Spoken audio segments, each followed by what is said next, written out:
And we are live. Hello folks, welcome to part 29 of Sonadow Play Ace Attorney. Joining me as per usual is my lovely girlfriend I am Shadow007. Say hello, hon. Hi everybody. And today, like I said on Twitter, we are starting the true story of Ace Attorney Trials and Tribulations. You're in for a treat, everybody. Now, the first trial of the actual story is very, very short, so we should probably be able to get it all done today. Yeah. So let's do it. Episode 4, Turnabout Beginnings. Let's do it.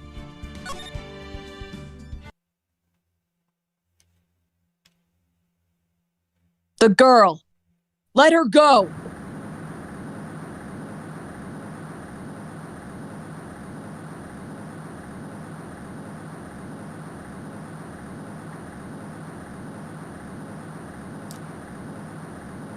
Shut up, come closer, and I kill her!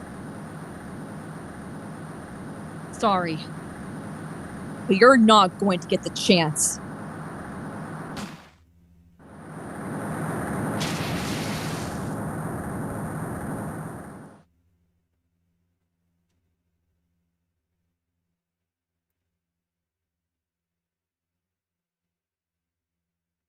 I'm reading through the file of an old court case. It was the first case of my longtime mentor, Mia Fey.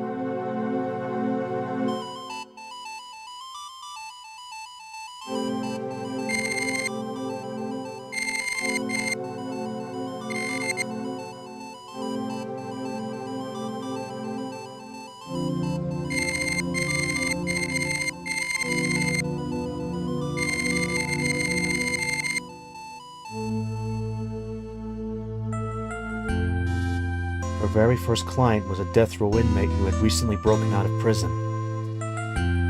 That was a whole year before Mia and I ever met.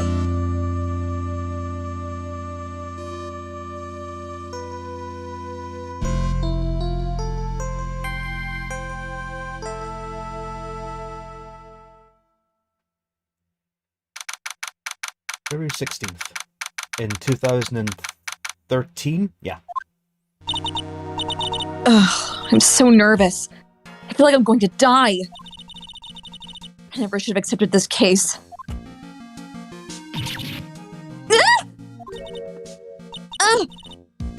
Good morning. Don't be so jumpy, Mia. I didn't do nothing! I swear! I didn't kill nobody! Terry Falls, my first client. Sentenced to death 5 years ago, and now a prison escapee. Just relax, Mia. Make small talk and try to relax him. So why did you escape anyway? I'm sorry! Jesus, look at that left eye. I didn't do nothing! I didn't kill nobody! I never lie! I didn't escape from nowhere! But Mr. Falls, the police just recaptured you 2 days ago. Sorry, I told a little lie. Oh boy. But anyway, I didn't do it! I never killed nobody! Sorry for asking, but you're on death row, right? I'm really sorry! They sentenced me to die 5 years ago, but I was tricked, I tell you! That woman, she lied in her testimony. That's why I got the death penalty. I swear it! I didn't kill her! I could never do that! 2 days ago, he escaped from the police wagon when it crashed. Then about 8 hours later, a policewoman was murdered before the police could recapture him. The police believe that Terry Falls did it. After you escaped, did you meet a policewoman? Yeah, I did. She's the reason I escaped. So that much is true. He did meet with the victim. But I didn't kill her! She was alive when I left! She was alive! It's true! I can trust him, right? I mean, I should. You're not going to figure out the truth by just staring at the guy. Why are you here? I came to see how our little kitten was doing all alone in the big scary lion's den. I thought maybe you'd like someone to play with. Where's Mr. Grossberg? That old man is probably still in bed. I bet he's clutching an empty bottle and mumbling in his sleep. Aren't I good enough? After all, it's me, Diego Armando. I didn't say... So, Diego Armando, the finest attorney at Grossberg Law Offices, is here for me? No. You've got it all wrong. Today, you're the finest. After all, it took an amazing amount of guts to take this case. Imagine, an escaped death row convict for a first client. Yeah, thanks. I sure wish I could get out of it, though. Relax. I just heard some good news. The prosecutor for today is fresh out of his diapers as well. Really? However, unlike a certain somebody who I won't mention, he's earned a reputation as a genius since beginning his law career. Genius? Well, it's about time to head in, kid. Sharpen those claws of yours. It's go time. A solitary confinement cell for the condemned must be the world's loneliest place.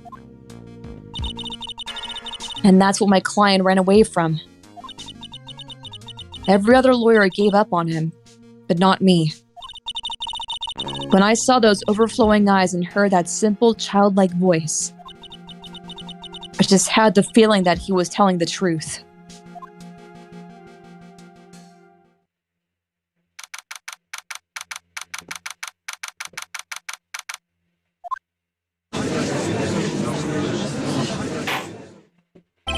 Court is now in session for the trial of Terry Falls. The defense is ready, Your Honor. The prosecution has been ready for a while, Your Honor. I understand the lawyers for both sides are newcomers, eh? Yes, Your Honor. I'm Mia Fey. Miles Edgeworth, Your Honor. You're the new prosecutor everyone is talking about, eh? They say you joined the prosecutor's office at quite an early age. At 20, Your Honor. I guess our little kitten hasn't earned herself much of a reputation yet, huh? Come on, Mia. You can't lose. Not to someone younger than you. Young people running a trial. I'm not too sure how I feel about that. Now then, the defense in this case is currently a felon on death row. 2 days ago, he escaped from a police wagon, is that correct? Precisely. But the defendant is not on trial for escaping prison. On the day the defendant escaped, a policewoman was murdered. So we're here to determine if Mr. Falls was responsible for her death? Diego, you're not helping! You got it, kitten. Yes, that's Edgeworth when he was younger. Edgeworth is currently about 20 right now. And gee, Diego holding a coffee cup. I wonder who that could be. Well then, Mr. Edgeworth, let's hear your opening statement. Yes, Your Honor. It was 5 years ago. The defendant, Terry Falls, was sentenced to death in this very court. His crimes were kidnapping, extortion, and murder. Also, do you notice something about the body language of Edgeworth here? The girl... Yeah. The girl... Yeah. I was gonna say, Von Karma. The girl he threw off the bridge was only 14 years old. A truly horrible crime. I remember it well. Yes, I know the judge is different, that's why I'm giving him a different voice. And the it's the judge's brother. And the slight Canadian twang to his voice. Yeah, it's the judge's brother. There was no decisive evidence, so the trial was long and protracted. Correct. But in the end, what finally decided the case was a certain witness's testimony. A witness's testimony?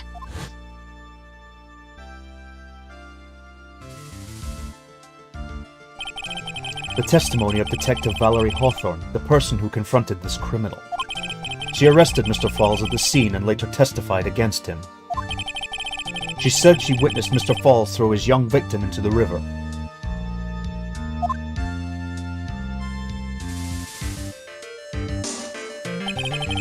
For those who are not aware, Eagle River is well known for its powerful current.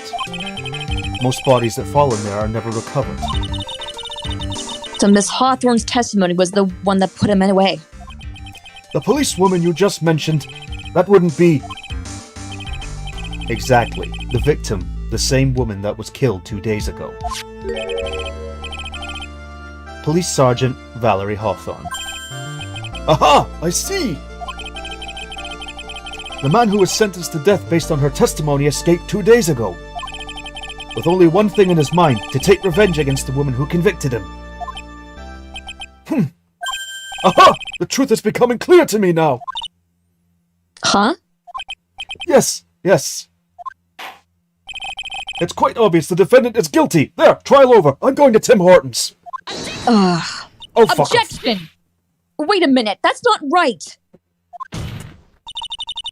At least hear the case before you decide on the outcome, Your Honor. I really want a donut. Watch yourself, Miss Fay. I'm not sure I can take care of your word choice or your tone of voice. Young people these days simply don't know how to respect their elders. Why, you're even younger than me, you hypocrite! Yes, but he's actually showing respect. Now then, Mr. Edgeworth, please call your first witness. I call the detective who was in charge of the initial investigation of this case. Gee, I wonder who you are. Hey, Gumshoe. Witness, state your name and occupation. Gumshoe! Dick Gumshoe! I'm the homicide detective in charge of the case, sir! I finally got promoted to the detective division half a year ago! I don't believe anyone asked you about that. He's telling the player, Mia. Hey, ma'am, you got any idea how much work it takes? What is it? You're really gorgeous. Excuse me? No, seriously, my heart, it's aching for you. What the hell? Detective, pull yourself together and try to be professional. Otherwise, I'll write you up in contempt so quick that something other than your heart will ache.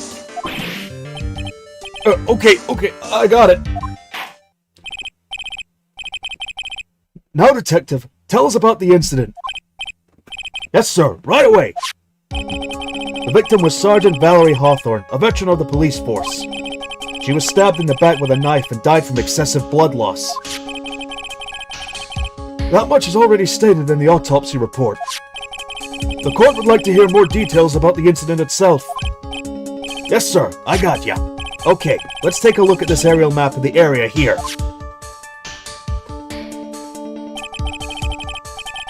This is a sketch of Dusky Bridge, an old suspension bridge. And the river that runs under there is Eagle River. The victim and the defendant met there, on top of the bridge. After stabbing her in the back, the killer carried the victim back to his car. He was recaptured at a police checkpoint as he was trying to make his getaway, sir. I see. Thank you. Was the victim's blood found on the bridge? The victim, Sergeant Valerie Hawthorne, was wearing a thick coat, sir. Unfortunately, no traces of blood were found on the bridge. Mr. Edgeworth, I warn you that I absolutely despise conjecture. If there was no blood on the bridge, then you have no proof they even met there. Your Honor. If you would listen to the testimony we have prepared, I'm sure you'll be convinced. What was it you said the other day about me getting a break, Nicole? What? About getting a break from my voice? I seem to be doing all the voices here right now. It'll be my turn soon. The two of them most certainly did meet on the bridge that day. Why, Mr. Edgeworth? I'm not sure I like you wagging your finger at me as though I were some hoser. I don't know what you're talking about, you hoser. Detective, proceed with your testimony. Yes, sir. Here we go, Mia. Hang on. Okay, now, listen carefully, kid. One little mistake and this guy will drink you for morning tea. Trust me and get ready.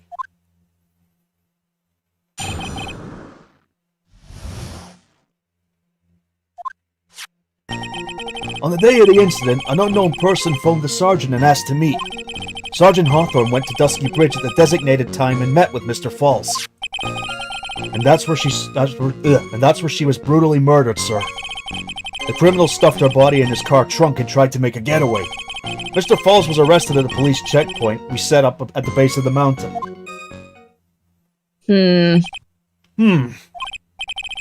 Well, you certainly have established the importance of the bridge. Naturally. Now would the defense please hurry up and proceed with the cross-examination? I really want a donut! Yes, Your Honor. Cross-examination. Coming right up. Hey, settle down there, kitten. If you keep trembling like that, you're gonna make me spill my coffee. I'm not trembling. It's just cold in here. The heating's on. The courtroom can be a cold battlefield, all right. Especially for a beginner. I don't need to worry about me. I mean, the defendant, the witness. Everyone's a beginner here. You got me there. But maybe you should keep your claws out and show them what you've got, kitten. It's okay, Mia. Stay calm. Just remember those court procedure videos you stayed up all night last night watching.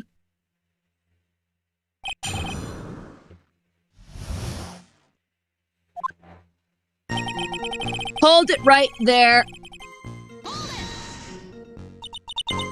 This unknown person, you have no idea who it might be, right?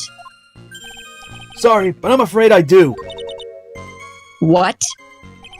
The one who called Sergeant Hawthorne was the defendant, Terry Falls. What? The defendant? The defendant called her?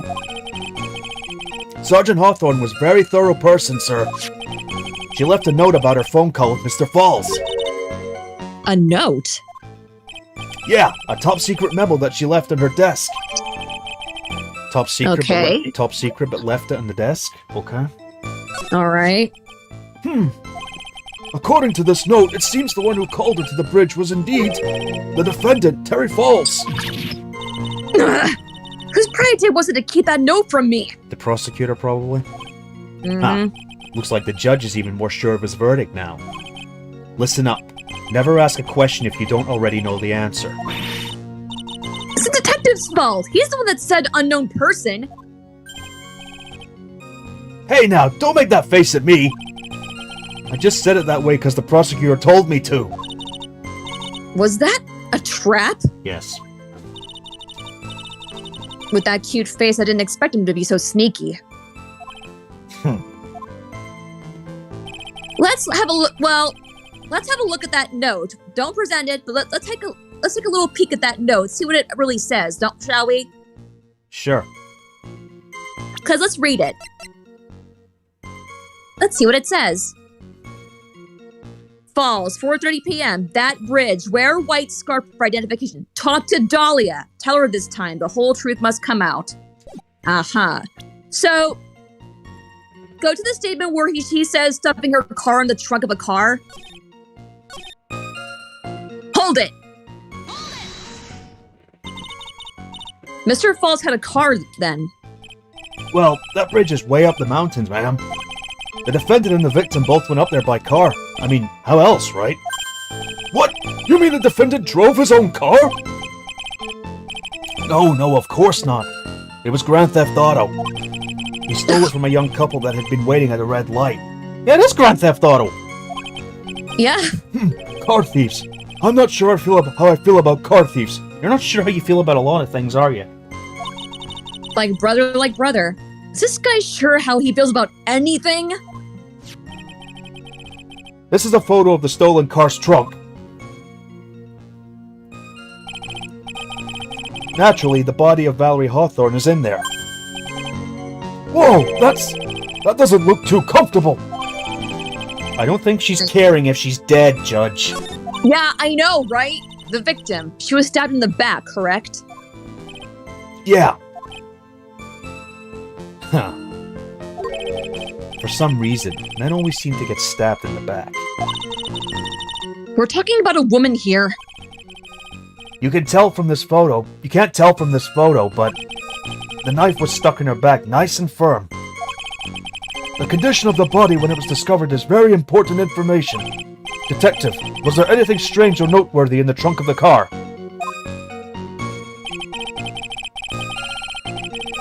We do. The note. Here's a photo of the trunk, but I don't see anything strange, do you? Anyway. Present the note. Because something is missing. Witness! Well... What is it? Do you have something to say, Miss Faye? I'm sorry. I totally forgot what I was going to say. This is the first time I've ever had to actually address something like that. You should have practiced before coming to court. Honestly, Miss Faye, I'm not sure I like this. Say there, little kitten. Want a piece of my coffee candy? Candy? Well, you're still too young to be drinking real coffee. What is with this guy? Come on, Mia! Shake it off! You're a lawyer! Detective! Yes, ma'am? This photo. You said that there was nothing peculiar about it. Is that correct? Yeah, that's what I said. Well then, I suggest you take another look at the note written by the victim. The note? It very clearly says, wear white scarf for identification.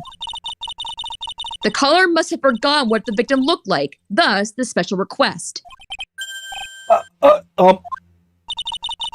have one very simple question for you, Detective. Where is the white scarf? I can't seem to find it in this photo. Well, to be honest, we didn't find it in the trunk, ma'am. And you stopped there? You should have looked for it! Yuck! The caller told her to wear it to identify herself, so I'd expect she did just that. Well, Mr. Edgeworth, what do you have to say about this? I'm not going to say a boot. I see the defense is a little lacking. The scarf you're searching so desperately for. Is this one, is it this one perchance? Where did you find that, sir? On Dusky Bridge. I was there first and decided to conduct my own investigation. But why didn't you tell me? I made a decision to keep all pieces of evidence in my personal satchel. It's the safest place I know. That hotshot sure has a flair for the dramatic. It's not exactly white as the caller requested, but as you can see, it's close enough for what it was intended for. It looks like it spent some time in the mud. Not surprising, it was drizzling on the mountain that day. Prosecutor Edgeworth. He was intentionally hiding the whole scarf the whole time. The court will accept the scarf into evidence. Thank you. Looks blue then, not white. Like you said, it's not exactly white, but I suppose it's close enough. I guess. Now, if the attorney for the defense has finished embarrassing herself, I'd like to move on with the testimony. That is all right with you, isn't it, Miss Faye? Boy, would I like to wrap this scarf around this smarmy little neck. Very good. Now, if we're done with this mud-covered scarf business, the prosecution moves to establish conclusively and with hard evidence that Miss Hawthorne and Mr. Falls did indeed meet on the bridge that day. Further, we will show exactly what occurred there. That sounds quite promising. I can't wait to hear all about it. Everything is moving at his whim. Don't forget, kid. There's a reason why everyone considers this kid a genius. A genius, huh?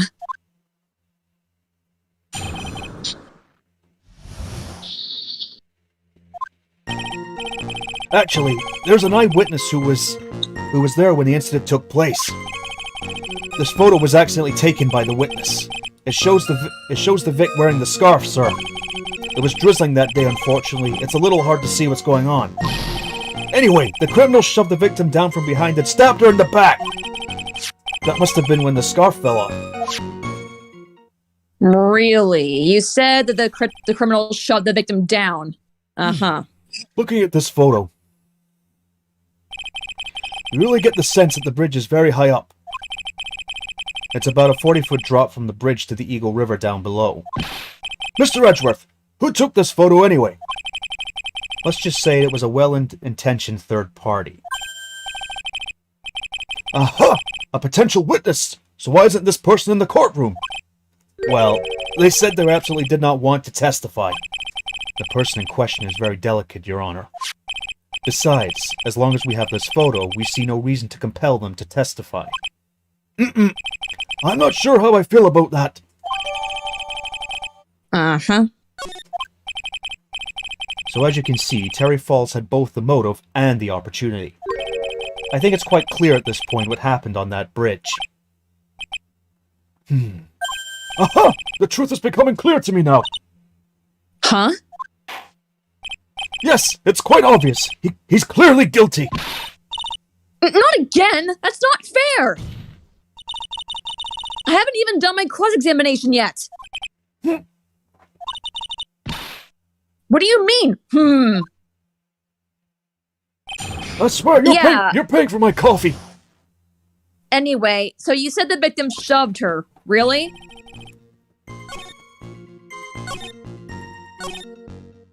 Yeah, present the crime photo.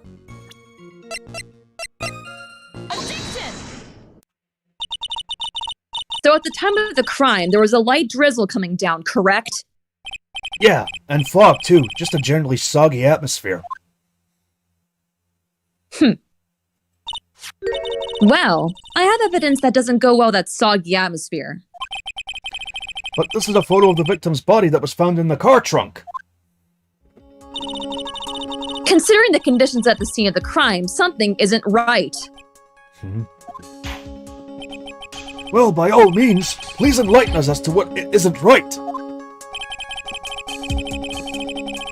What is it about The this? coat. I couldn't finish that sentence. God damn it. Sorry.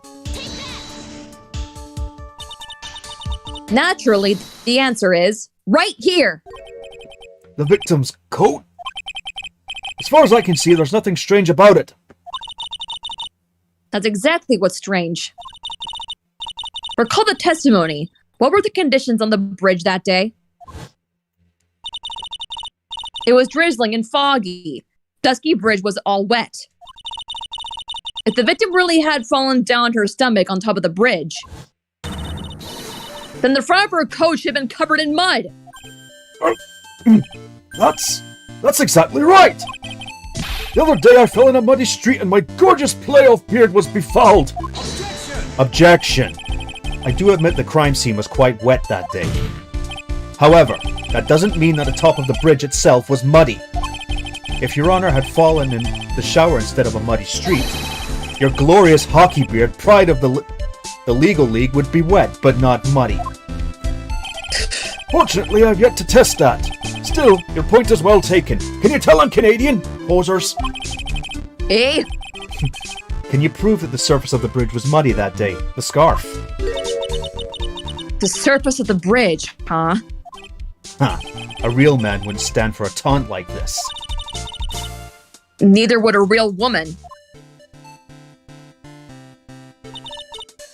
Of course I can.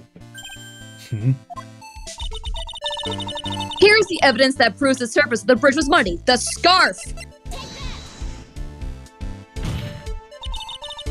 The evidence is the scarf. Oh! It should be obvious.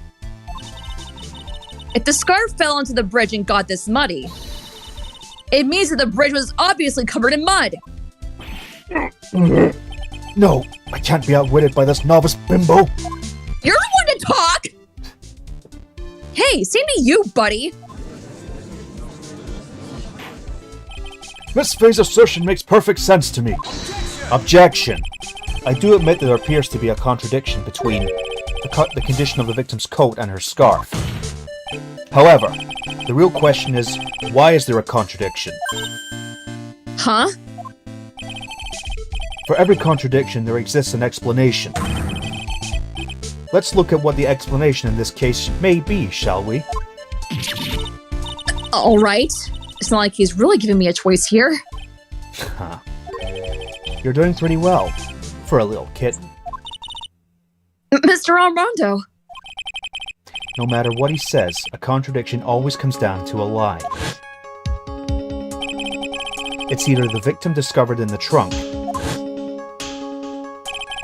the witness's photo showing the defendant and the victim, or the witness's testimony that stated she saw the moment of the murder. Just relax and think it over. It's pretty simple, isn't it? The false evidence. It's one of those three. I know exactly what it is. What you said just now, I'm not sure I like that. That wasn't me, Your Honor. It was the copy aficionado over here who said that.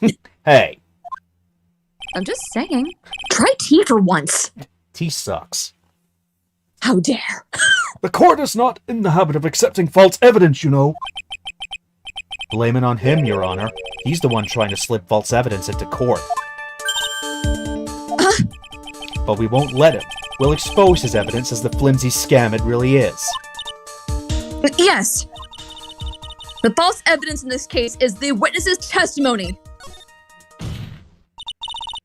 It is a no-brainer. Obviously, it's the witness that's suspicious. During his earlier testimony, the detective pointed out a crucial fact. The criminal shoved the victim down from behind and stabbed her in the back. Now, is that testimony exactly what the witness claims to have seen? Yeah, that's what the witness told us. That testimony is filled with holes. After all, the victim's coat isn't dirty at all. That's true.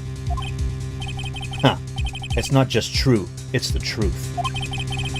If there was a truly decisive witness in this case, I'm certain that boy Wonder over there would have called them in the first place.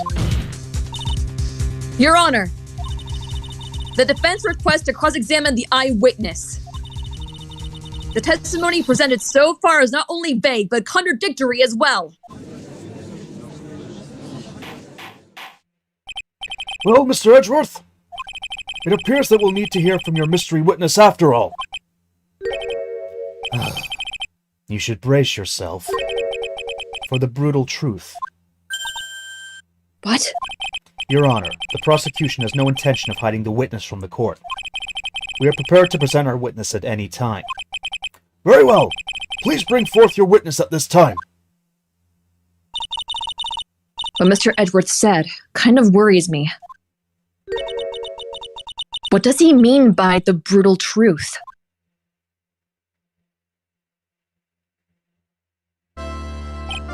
Now, let's proceed with the testimony. Mr. Edgeworth, please go right ahead. Thank you, Your Honor. The prosecution summons the woman who saw the events that day with her very own eyes. This is it, Mia. The battle begins here.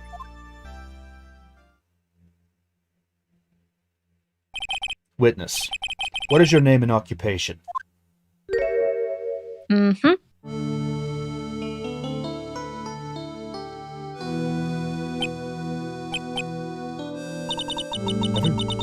Everyone is so silent that I can hear their hearts going pitter-patter. Oh, when I look at you, how can I put it? You look as scrumptious as a double-double and a dozen donut holes. Yeah. Try saying that 3 times fast. Double-double and a dozen donut holes. Double-double and a dozen donut holes. Double-double and a dozen donut holes. I envy you. Yeah, he's definitely Canadian. Yeah. I feel like I want to hurry up and hand down a verdict just to have a bite. Hey, not so fast. As I said before, the witness is very sensitive and delicate. I would like to ask the court to please exercise care when addressing her. Yes, indeed.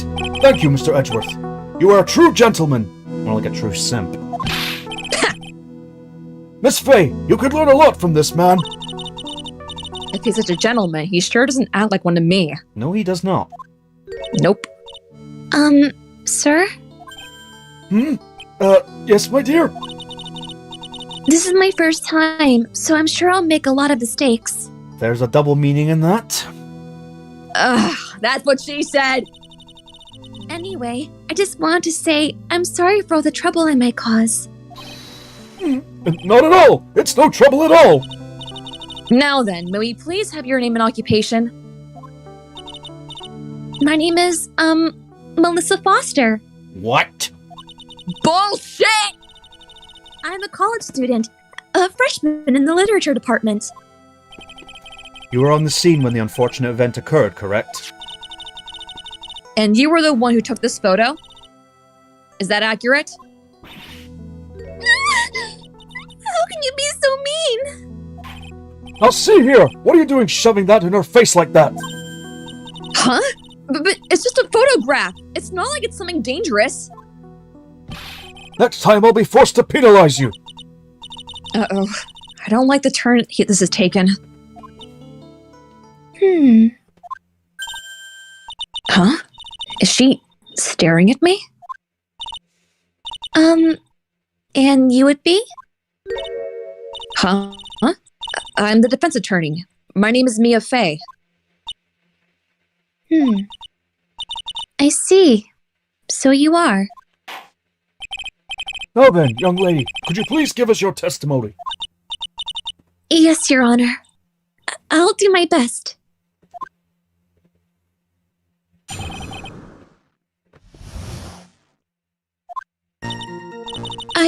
I was using my camera to take some pictures of wild flowers. Then I noticed there were two people standing up on the suspension bridge. Suddenly, they just started fighting. That's when I hurried and took the photo that showed the crucial moment. And right after that, I called the police.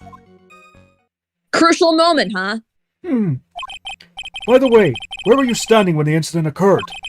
I believe the map would be of help here. Oh. I was standing right over there. Here.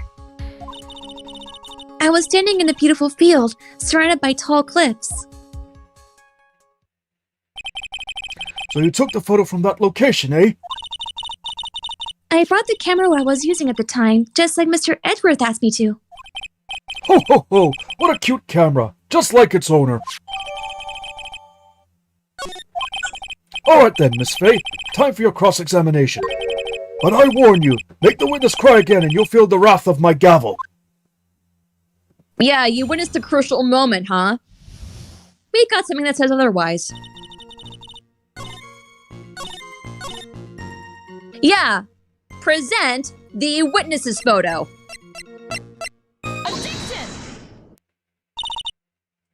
Witness, when you said you took a photo of the crucial moment, is this what you mean? Is this what you meant?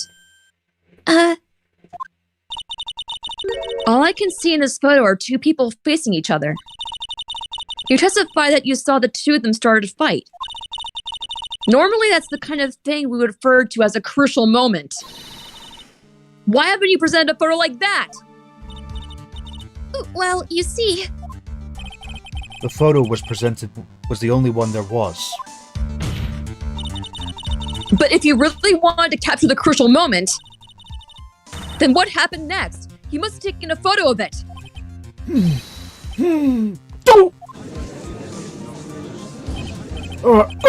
My apologies, young lady. But Miss Fay's assertion is not without a certain amount of merit.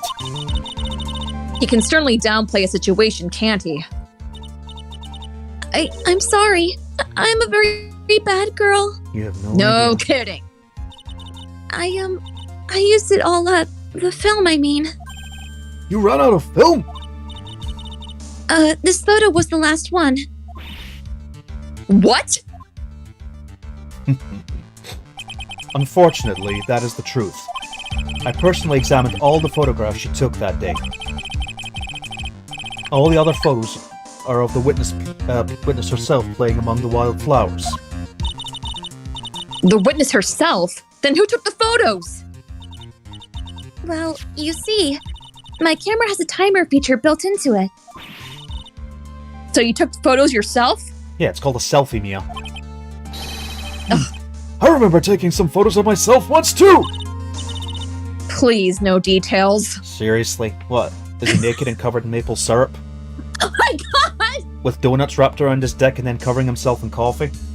Oh god, please! It seems that Miss Fay's assertion was not so decisive after all. Wait, just a minute! Well, if she had no film left, she couldn't very well take more pictures, eh? Miss Foster, perhaps then you could tell us about a different sort of photo. Photos of the incident that you took with your very own eyes. Mr. Edgeworth, you're quite the poet. Very well then. Let's get back to the cross-examination. Let's hear your thoughts on the fight that you witnessed. Yes, Mr. Judge. Boy, this guy's a really sucker for the sweet talk. Huh. It looks like the other kitten in the room is the one that's getting all the attention. Yeah, it's sickening. No. No. No. No. Aha! The Dusky Bridge map! Present that. Witness! Your testimony is a joke! Huh? What? But I just... Miss Faye, I thought I warned you not to make the witness cry. One short testimony and two bad contradictions. There's no possible excuse. You say there were 2 contradictions? It's simple. Just take a look at the diagram of the area. According to her testimony, the two of them were in the middle of the bridge. But if they were, and the victim had turned around and tried to run, well, then... She would have hit a dead end! You said 10 yards, but she couldn't even have rate even 5.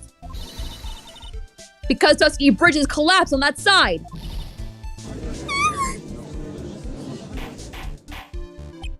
What does all this mean? It's very simple, Your Honor. This charming little witness told a charming little lie. That's all there is to it.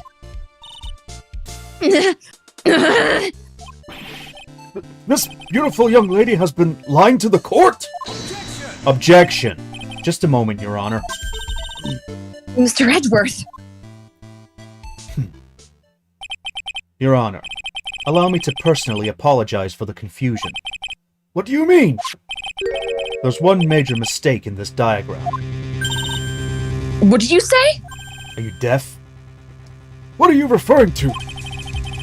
It's all because this diagram was made after the incident occurred. It's a very old bridge. We couldn't find any official blueprints of it. So you're saying? I'm saying that even though the bridge is currently in disrepair, there is no evidence that can prove the bridge was broken during the incident. That's ridiculous! You can't actually tell the condition of the bridge from this photo. I apologize to the court for not being more clear when I presented the evidence. How are you not arrested for perjury? Is anyone in this series ever arrested for perjury? Ugh. Exactly. Huh, that guy's good. Huh? What do you mean? He planned it from the beginning. He's a genius, all right. The diagram of the bridge was his insurance policy. What? That coward! Well, Miss Faye, it seems you've once again made a reckless accusation. Ugh. I'm so sorry. I should have been more careful myself. No. It wasn't your fault at all. Now then, shall we go on with the trial? I'd like to establish once and for all what it is the witness actually saw. Indeed. All right, young lady. May I ask you to please proceed with your testimony? But it's so hard to go on. We're all on your side, Miss Foster. There's no need to worry. Just tell us what you saw. Yes, sir.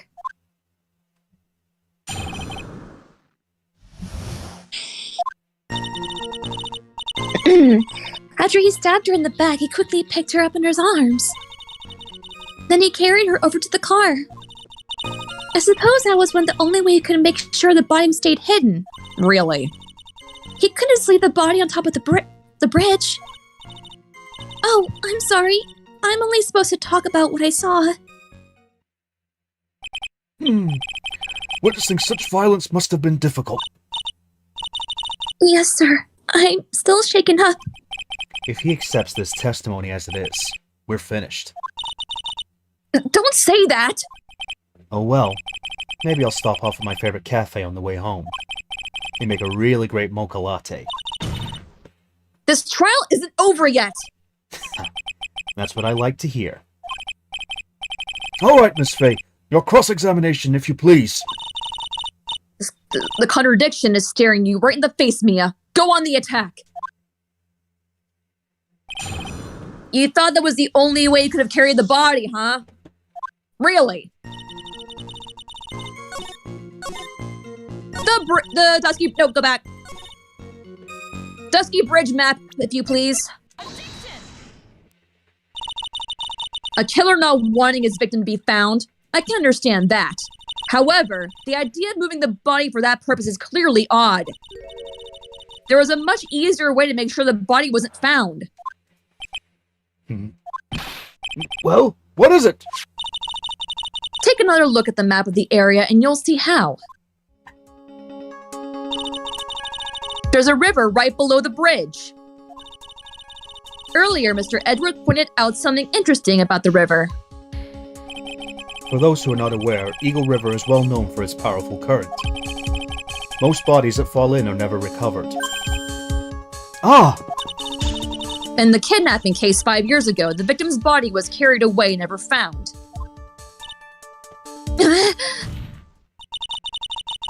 If 10 murders were to occur at the same spot above the Eagle River, you can bet your boots that every other killer would have tossed the body in the water. Order! Order! Order! I'm not sure if I care for the way you put that, Miss Fay, but I must admit it does seem odd not to have thrown the body into the river. Well, Mr. Edgeworth? How sad. Perhaps Miss Fay would do well to try taking a dip in the river herself. After all, you claim to be such an expert in the ways of nature. What are you talking about? My point is that no matter how odd you may try to find a killer's method of body disposal, the fact is that this is what the killer did. None of your arguments have anything to do with what the witness saw.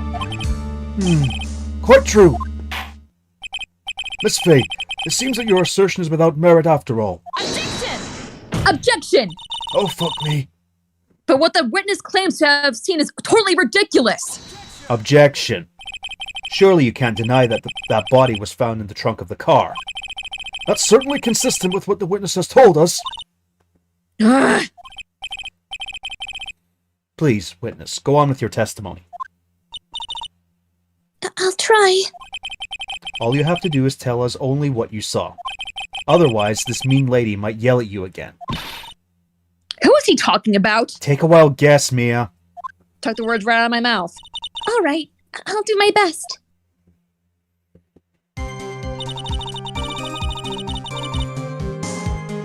Nope. Nope. Nope. No, next. That's the end. Oh. Shit. That's weird. Wait. Oh, wait, no, right. Go back to statement 3. The body was hidden.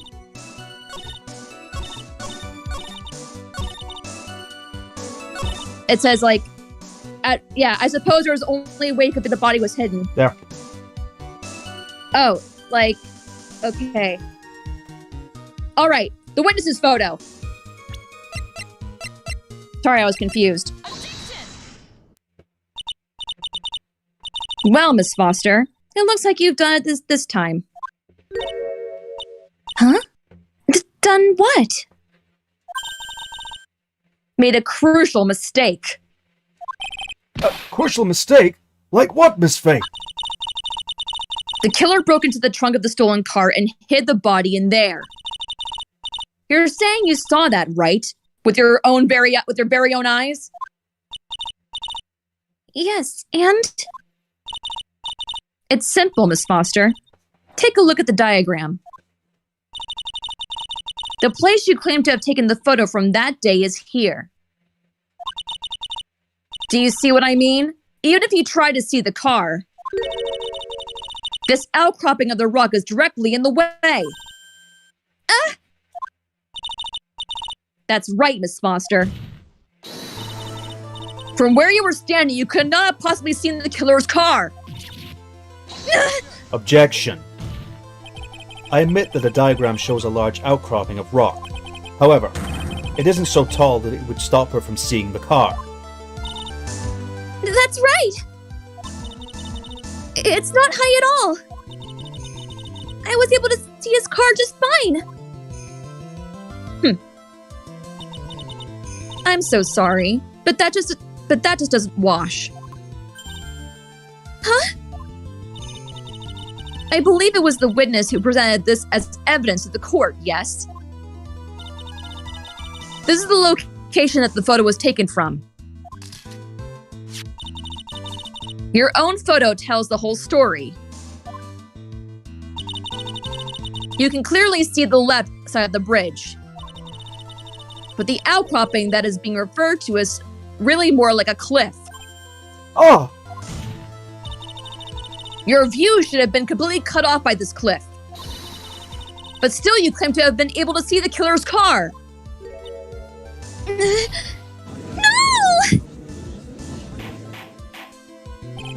Order! Order in the court! What is the meaning of all this ballyhoo?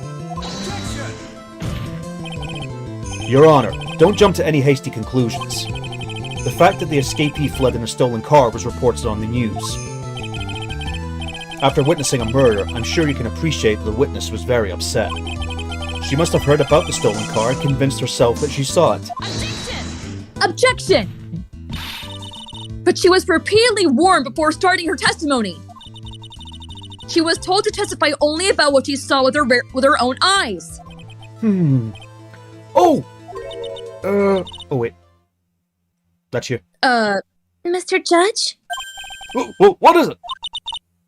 I think I must have remembered things wrong. Hold it! Hey, wait a minute. You can't just say that. Objection. Miss Faye, no one on the face of the planet is perfect. Yes, indeed. Quite true. You know what they say? To err is human, to forgive divine. What? Hey, the other judge said it before. I'm inclined to give the benefit of the doubt to our witness here. What? That's not fair! Ha. Save the tears for later, kitten. Mr. Armando! Don't look back until the trial is over. Now is the time to go forward. But that wasn't fair! Okay, kitten. You need to relax. Then you need to remember. The other kitten's testimony. The killer broke into the trunk of the stolen car and hid the body in there. So tell me, how did she know that? How did she know that he broke into the trunk? Aha! Well, Miss Foster, until you can explain how you knew that, you're going to have a lot of very suspicious people on this side of the courtroom. Well, witness? Well, I'm certain that he broke into the trunk. Because there were marks left on the trunk lid. I'm certain they were scratch marks from where he broke into it. What? Let me see that photo. It's true. These certainly look like scratch marks around the keyhole. It's obvious that this trunk has been broken open. Well, Miss Faye, are you satisfied? The judge is on her side. I can't make any mistakes here. What she just said. Is there a contradiction in this somewhere? It doesn't work! Melissa Foster. It looks like you finally betrayed yourself. What? You said you were in the field taking photos of wild flowers. But even so, you knew about the scratches. The question is when? When did you get a chance to see those scratches?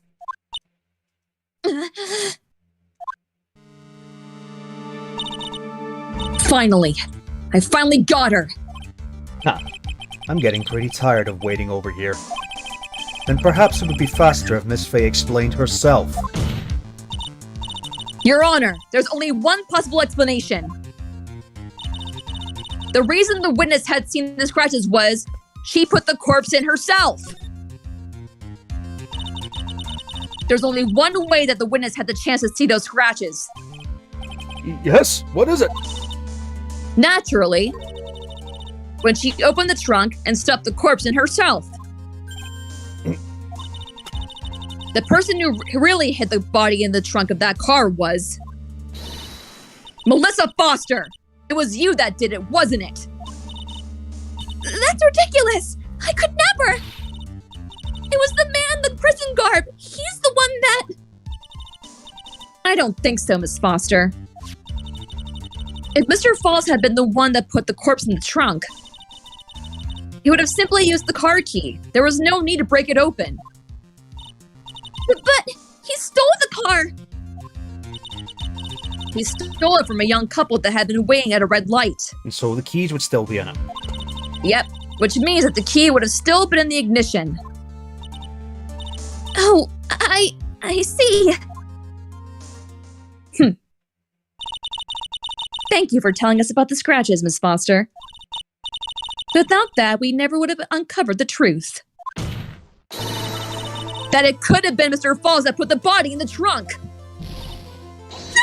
Objection. Preposterous. To even suggest that the witness put the body in there. If that were true, then how do you explain the photo that she took? The corpse could only have been put in the trunk when the incident occurred. And we already know that at the time she was taking photographs. Now is your chance, Mia. Finish this thing. On the contrary, I'm not so certain about that anymore, Mr. Edgeworth. There's no need to think too deeply about it. What I'm saying is that the shutter for this may not have been pushed by Foster herself. It was the camera! Let's take another look at this camera and see what features it has, shall we? It has a timer built into it, even a mini tripod.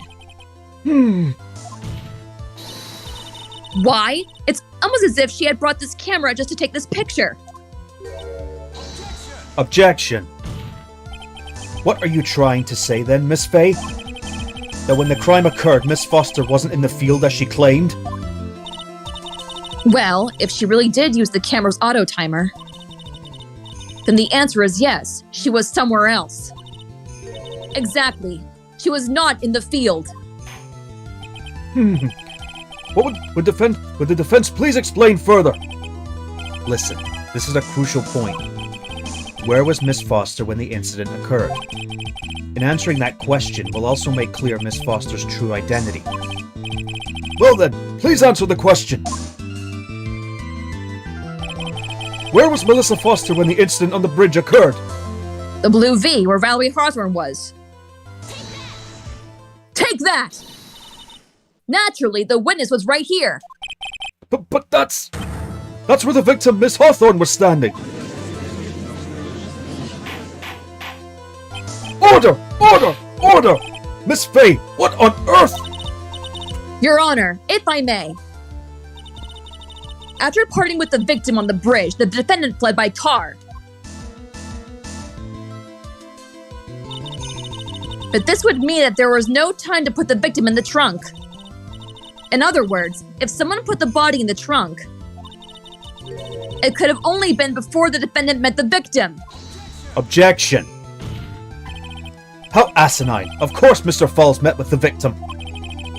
The only person with the opportunity to have put the victim in the trunk is the same man that killed her, Terry Falls. Objection! You still don't understand, do you, Mr. Edgeworth? By the time the witness's photo was taken, the victim was already dead. The person in the photo was not Valerie Hawthorne. Objection. What? I've never heard anything more ridiculous in my entire life. Then who exactly is the victim in this photo? It's obvious, isn't it? It's your own witness. What? It's the only possible explanation. The woman that Mr. Falls met on the bridge that day was not Valerie Hawthorne. It was you, Melissa Foster! Me? Let's remember that it was raining and foggy on the mountain that day. Mr. Falls himself believed that the woman in front of him was Valerie Hawthorne. Objection. But the defendant knew Valerie Hawthorne very well.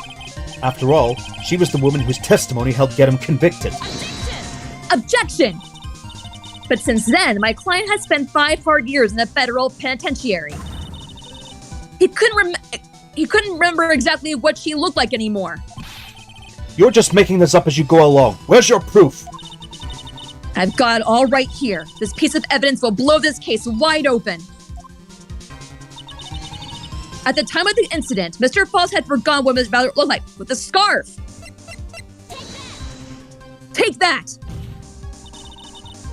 Mr. Falls had forgotten this victim's face. That's why he needed some piece of identification, namely the smutty scarf. It was Mr. Falls who had requested that she wear this scarf to identify herself. That's already been proven by the note the victim left. In other words, as long as you were wearing a scarf like he asked, anyone could have pretended to be Valerie Hawthorne. Well, what do you have to say to that, Melissa Foster?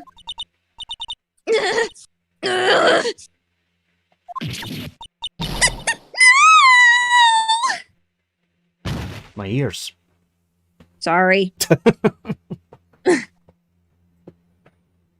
Hey, at least they worked. Instead of, just being cut off. Where's Miss Foster? She's collecting herself in the lobby.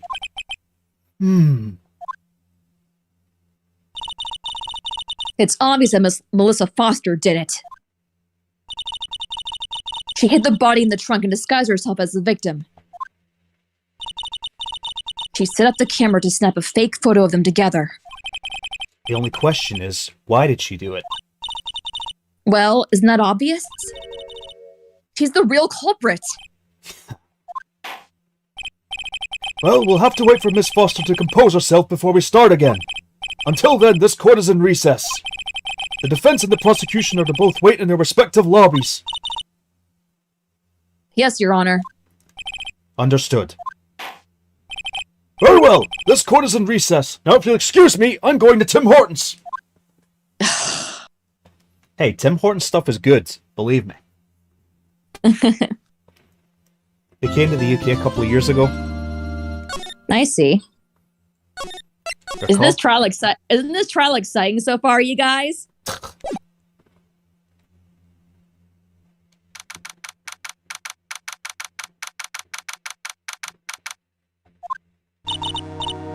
Mr. Falls, I'm sorry. I want to say thanks. You're real good. You really hooked me up.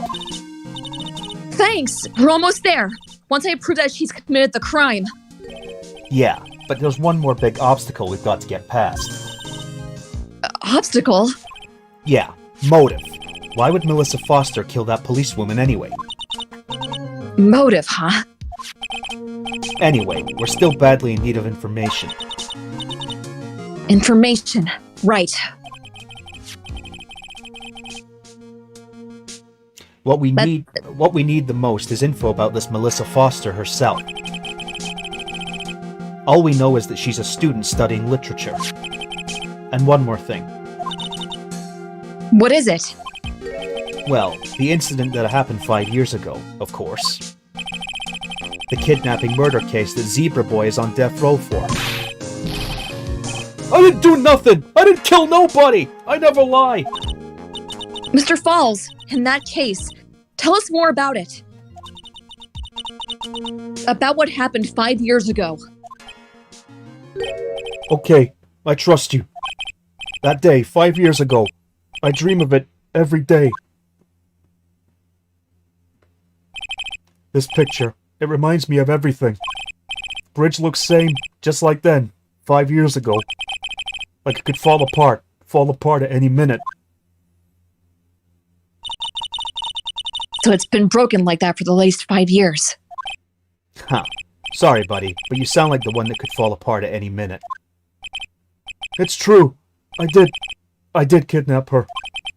5 years ago, I kidnapped my girlfriend, Dalia Hawthorne. Young girlfriend? Huh? Hey, hold on there. Did you say Hawthorne? The victim's last name. Dalia Hawthorne, Valerie's little sister. What? Are you serious? The girl. Let her go.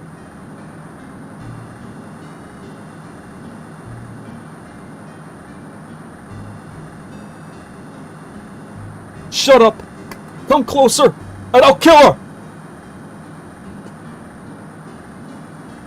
Sorry, but you're not going to get the chance.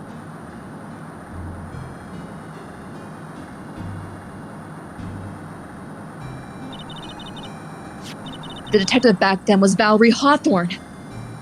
Seriously, what, Sonic Fan 240? What? Just someone chat saying, seriously, dude? Seriously, what? I don't know. At first I thought shooting someone for kidnapping was crossing the line, but if it was to protect her little sister, I can understand why she did it. Wrong! No protect sister! Valerie betrayed me! Betray us! He's definitely got something wrong with him. What do you mean she betrayed you? I think that's what he meant by seriously, dude. I think it's mean by, girlfriend. Ah. Everything. All lies. All make-believe. Kidnapping, too. This guy seriously got something wrong with him, the way he speaks. Also, just to point it out, you guys, 5 years ago, that means the victim would have been like, what, 14? Yeah. He's 20 years old then. And a 20-year-old with a 14-year-old girl? Yeah, big no-no. Yeah, especially given it was localized to be set in the USA. That makes it Yeah. even worse. Yeah, pretty fucked up, isn't it? A make-believe kidnapping? Dalia, my girlfriend, my love, my teen angel. Gross. Ugh. Did he actually say my teen angel? He's seen one too many soap operas. Again, I think this guy's got some sort of learning disability. The way he speaks. Yeah. Though it's funny though. It's funny he has a learning disability when he's supposed to be the Hawthorne's teacher. So he's their private tutor, yet he's got a disability. Unless it was something that developed from an injury. Probably. But it's definitely with his childlike nature and the way he speaks, he's definitely got something wrong with him. Yeah. I'd do anything she says. Anything Dalia says. Anything Dalia says. Hold on a minute. What you're saying is that the kidnapping 5 years ago was planned by... Yeah, me and Dalia. And Valerie, too. Valerie was in on it? Dalia's family rich. Jewelry business. We get one jewel. That's what we thought. Me and Dalia wrote kidnap note. We sent to her dad. Ask for $2 million diamond. Tell him make exchange on Dusky Bridge. We tell him Valerie make transfer cause she knew detective. Having a police detective in your pocket is a useful thing, alright. In the end, you were planning on splitting the 2 million three-way, huh? 3 ways, huh? Yeah, but that woman!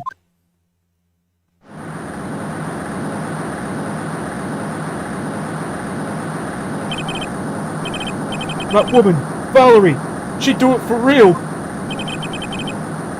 She shoot at me for real, me and Dalia.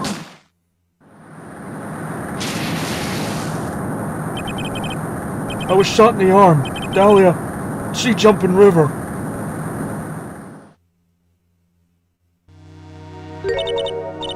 Jump? You don't mean she jumped on purpose, do you? I couldn't do it. I could never push her. Anyway, I blacked out. Wake up with police all over. And that's when they decided to give you the death sentence. I couldn't believe it. That woman, she betrayed me. Yes, we're helping Mr. Falls. That man, Terry Falls, he killed her. He threw her off the bridge. Yes, we are helping Terry Falls, but One thing also needs to be remembered is that Dalia Hawthorne, I mean, let's not, pretend. We already know who Melissa Foster is. Yeah, it's Dalia Hawthorne. Dalia Hawthorne is a master manipulator. So, obviously, Terry's been manipulated into doing this. And again, this happened 5 years ago. Dalia was 14 when she planned this. 14 years old. And even back then, she was a master manipulator. Yeah, a 14-year-old child. He threw my beloved sister into the roaring river 40 feet below.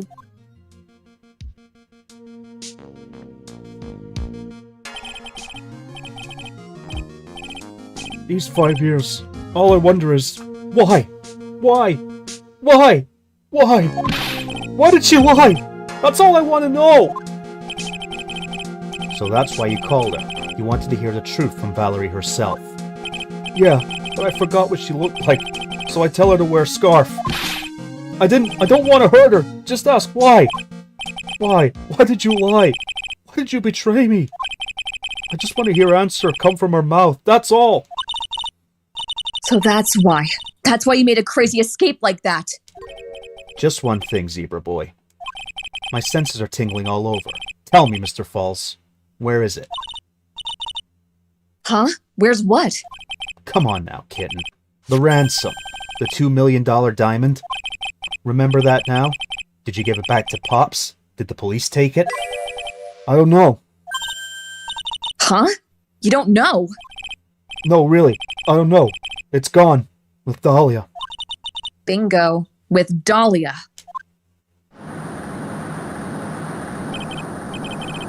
That day, on the bridge. Dalia put it in backpack.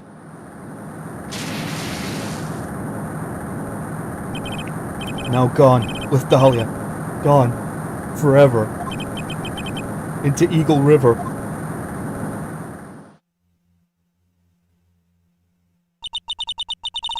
Disappear with Dalia, huh? Wait a minute! You can come back in now. We're about ready to go. Mr. Falls, just one more question. When you said with Dalia, do you mean the diamond is still missing? Along with the body of Dalia Hawthorne? Never found her. My sweet Dalia. They never found her. Swallowed by river. Gone. Dalia. My teen angel. Your teen angel? How old was she anyway? Just 14. 14? I guess you were robbing cradles before diamonds. She plans a fake kidnapping and disappears into the river with a rob worth $2 mil. Man oh man, angels these days. Falls takes the fall and gets one-way ticket to death row.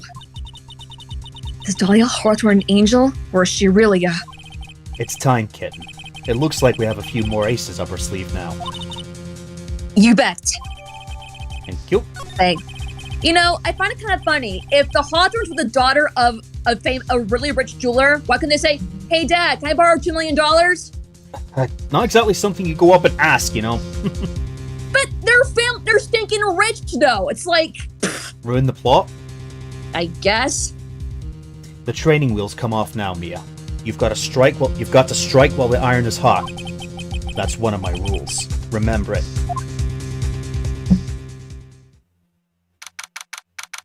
Oh boy.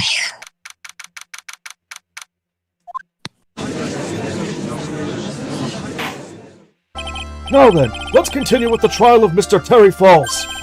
Witness, are you feeling better? Yes, Your Honor. I'll try my best. You're a brave young lady. Not this again. I can understand a defense lawyer wanting to get her client off the hook. However, to try and pin the crime on an innocent student is... What are you talking about? My witness is not the person on trial here. She's an innocent bystander who witnessed a violent crime. That's all. What possible reason would a girl like this have for murdering a policewoman? It's certainly hard to imagine this woman as a murderer. Her motive, huh? I figured that's what I had to establish next. Well, Miss Faye, do you have any evidence of a motive? Yes, of course. I think. Ha! You're still acting as tame as a kitten. Kitten. Mr. Armando. Take a drink every time he says kitten. Not that I won't mind. Anyway, listen. A lawyer is someone who smiles no matter how bad it gets. Smiling on the outside while your guts are twisted in knots is the mark of a pro. Maybe so, but I wish you would quit grinning at me like that. Excuse me. May I speak, Mr. Judge? Of course! Mr. Judge is ready anytime you like. I'd like to say something. Some people here are suspicious of me, right? That's why I at least wanted you, Mr. Judge, to know that it's not true. I see, you're such an honest and upstanding young lady. It looks like this witness is a real professional. What do you mean? Look at that 100-watt smile. Just when things are darkest for her, click, she lights right up. Very well then, let's hear what the witness has to say.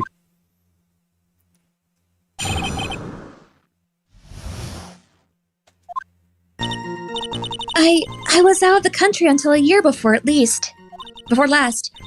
Until I entered college, I had never even been to Eagle Mountain before. And I certainly don't have any reason for wanting to hurt a police officer. Holding a grudge and killing the officer who testified against you 5 years ago. Or kidnapping a poor girl. I just think the defendant is a terrible, horrible monster. Holding a grudge and killing, huh? Out of the country, eh? Precisely. Furthermore, she has no possible motive for committing murder. Indeed. You're up to bat, kitten. Sharpen those claws and put on your best smile. You bet. Somehow I have to tie her to this case. Yeah, holding a grudge and killing somebody, huh?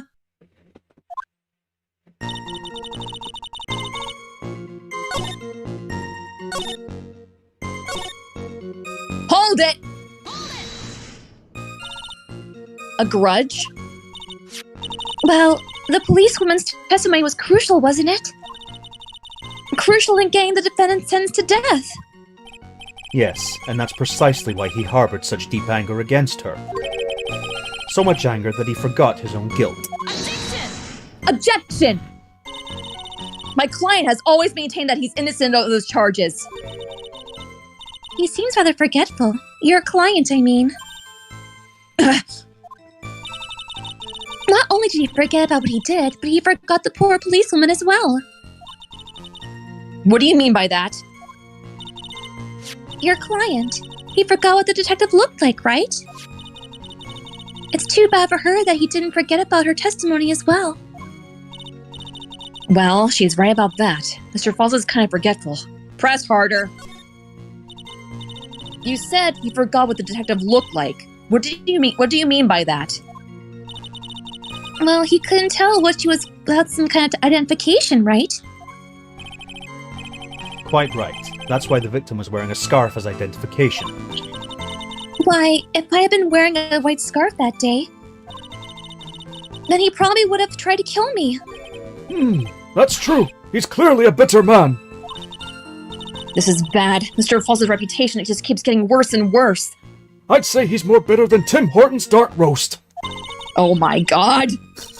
Sometimes it's best not to poke too deep. Wish I had to have it added.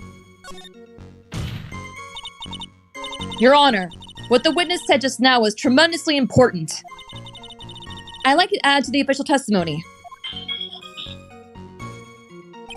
The prosecution has no objection. After all, the defendant is a killer and a mentally unbalanced one at that. That testimony only helps to further prove that point. No, that's not why I... No, forget taking a drink every time Armando says kitten. Take a fucking drink every time the judge goes, I know, right? Enough! Witness, if you would. My pleasure, Mr. Judge. I guess I'm lucky I wasn't wearing a white scarf. Oh, really? Look what the note says! The victim's note, if you please.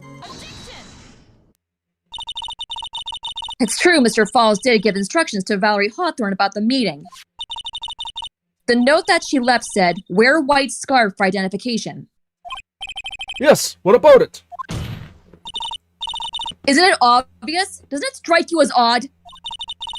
That note was a secret piece of evidence. How is it the witness knows about it?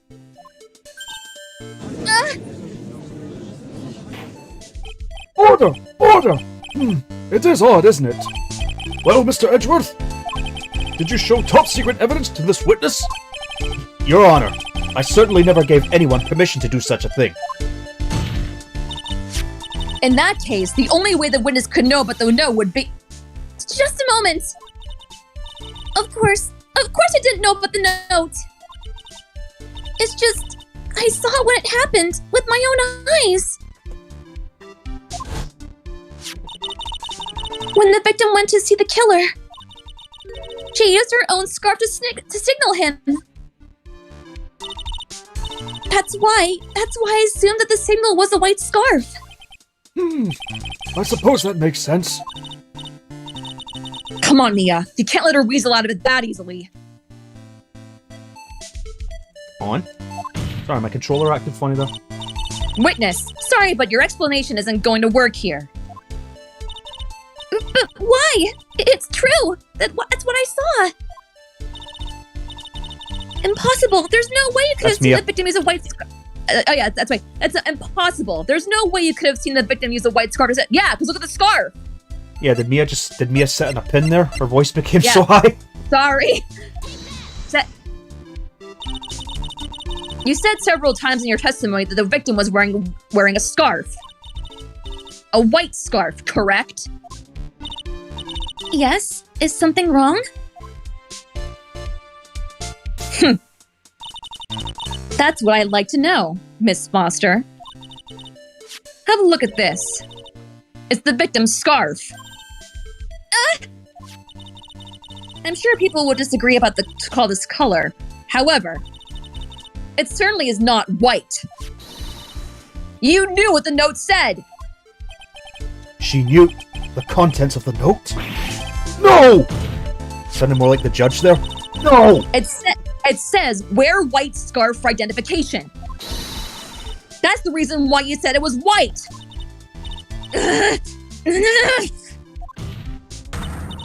Well, Miss Foster? No! Order! Order! Order! Mr. Edgeworth, I'm waiting for an explanation. I'm quite sure this note wasn't leaked to the public. And yet, this witness knew exactly what the note said. At the time of the murder, the number of people that knew were quite limited. Terry Falls is one. The person who wrote the note, Valerie Hawthorne, is another. And finally, one more person. Did you say one more person? That's right, a person that no one would have suspected. Have you figured it out, kitten?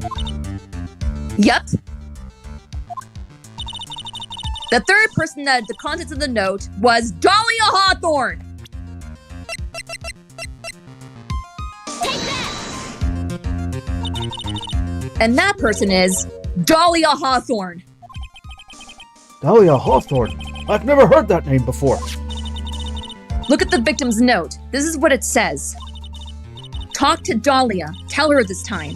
There is her name right there. What's this? So who is this person? This Dalia Hawthorne?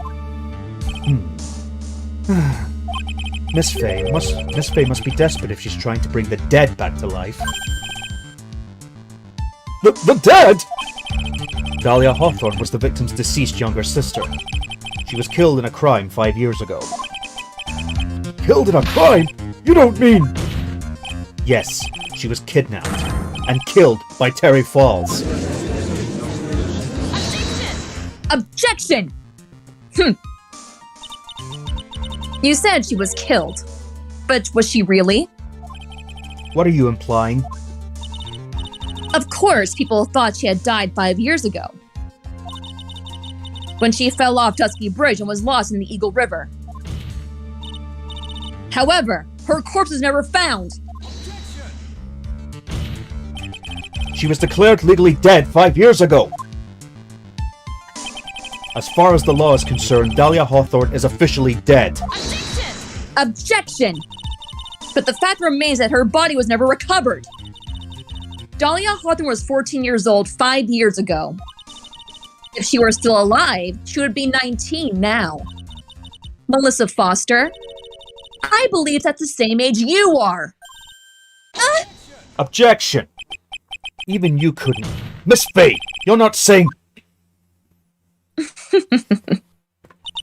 But I am.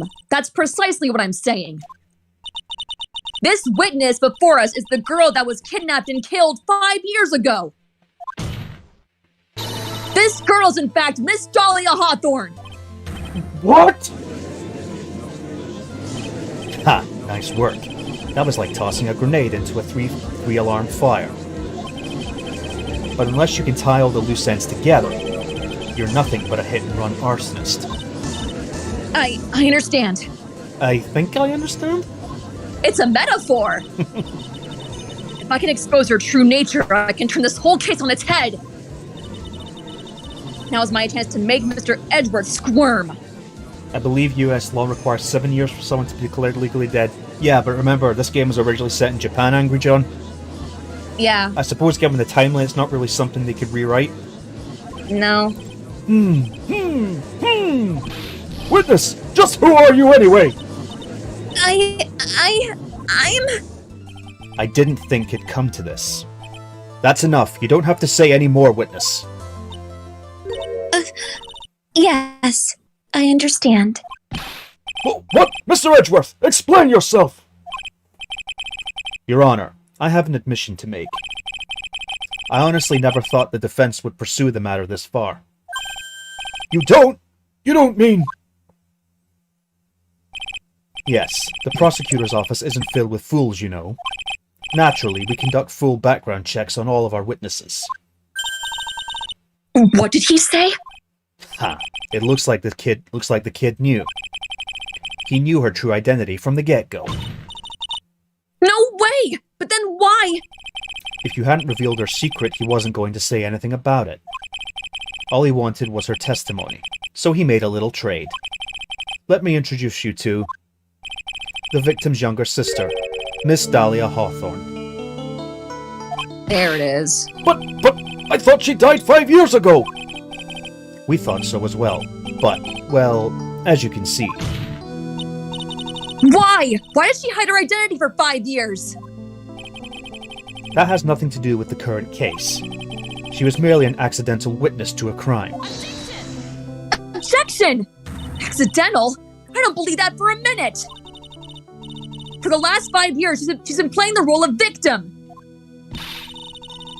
And now we find her acting suspiciously at the scene of another murderer. Objection! Really, Miss Faye, I must say your strategy here is painfully obvious. You're trying to pin your client's crime on an innocent witness in order to win. At any cost. How dare you! Please, let us take a moment to think. 5 years ago, this girl was kidnapped and nearly killed. But even worse than that, 5 years later, Dalia Hawthorne lost something much more precious. Her big sister. Miss Faye must be insane to even suggest that she murdered her. What? I'm inclined to agree with the prosecutor's logic. Miss Faye, do you have any evidence to back up your assertion? What possible reason would this witness have for killing her beloved sister? Well, you see, I thought I was winning, but somehow he turned it on me. Ha. I think you need a little push in the right direction, kitten. The defense is prepared to present evidence supporting our claim. Diego, the fuck? That wasn't me! It was this guy! This crazy coffee addict! Hey, I take offense to that. Objection. I think we've heard enough empty threats from you, old man. What makes you think they're empty, boy? Because your protege looks like she's sweating bullets. I am sweating bullets! You think you're in a tough spot, huh? Of course, aren't I? No. You've just arrived at the moment of truth. That's all. Whether you win or lose, that's up to you. Up to me. Yes, Stewie, we do remember that Edgeworth was originally a smug, corrupt bastard. Thankfully, he's not like that now. Yeah, Edgeworth was a dick back then. And how smug he looks when he does the finger wag, as Stewie says in the chat. I know, the girlfriend. The rashness of youth. How charming. This is coming from someone younger than me. He's very clearly mentally older than you, though. Now then, let's not waste any more time. Miss Faye! What motive would this witness have for murdering her own sister, Valerie Hawthorne? Well, of course, the note.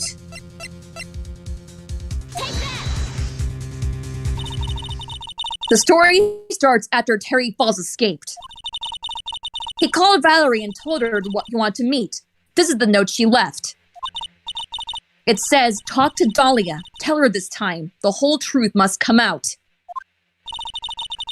Valerie Hawthorne gave Dalia a warning. She told her she was going to reveal to the world the whole truth. The whole truth? There was a dangerously important secret between Valerie and Dalia. That's the reason Dalia felt she had to kill Valerie. To keep her mouth shut permanently. Objection. A terrific story, Miss Faye. If you like fiction, that is. Enlighten the court, Miss Faye. What was the secret that was so important? Where's your evidence? Dalia and Valerie Hawthorne and Terry Falls.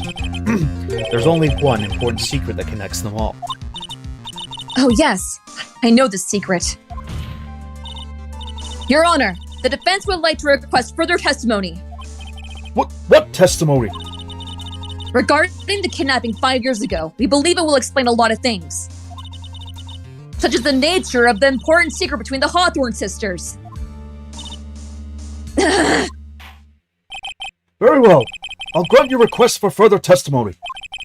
I know it'll be painful for you, but can you enlighten us once more, my little Really? My little maple leaf? Aye, hoser, Tim Hortons, donuts, coffee, hockey.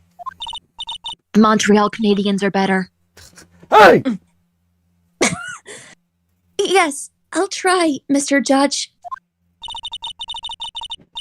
Putting on the old charm one more time, Dalia. But this will be the last time you hide behind your womanly wiles.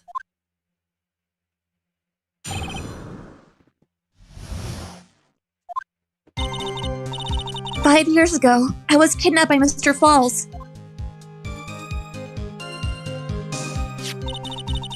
The ransom price was a raw diamond. My sister Valerie brought it to the bridge. After she made an exchange, she shot Mr. Falls in the arm.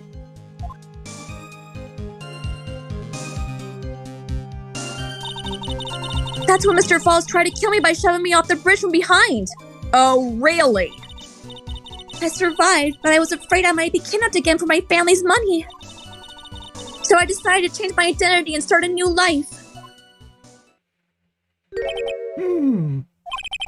The kidnapping left her emotionally scarred. With her sister's help, she left the Hawthorne family and started all over again. And we're to believe, after all that, she murdered her sister? Preposterous. Thank you, Mr. Edgeworth. Miss Faye?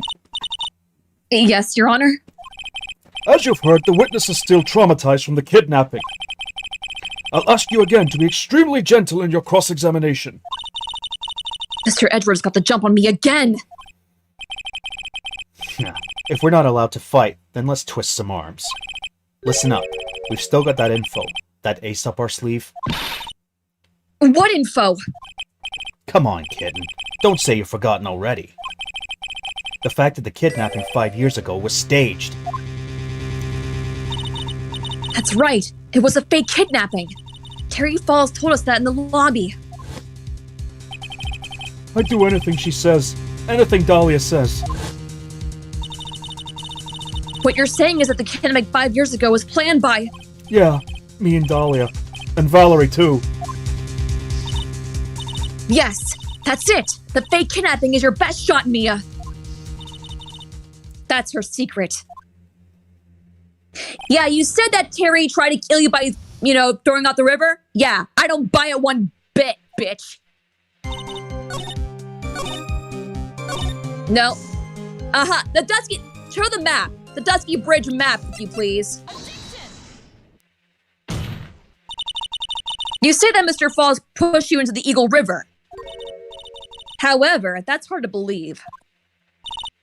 But it's true! I'm able to push in my back! I'm certain of it! It was Mr. Falls! I'm sorry. I guess I wasn't clear enough. I should have said, that's hard to believe. I should have said, that's impossible. Impossible? I asked the court recall the condition of Dusky Bridge, now and 5 years ago. That bridge hasn't changed one bit in the last 5 years. If someone had pushed you from behind as you have claimed, instead of being carried away by the river, you would have been smashed by the bedrock below. A most certain death. Do you understand now, Dalia Hawthorne?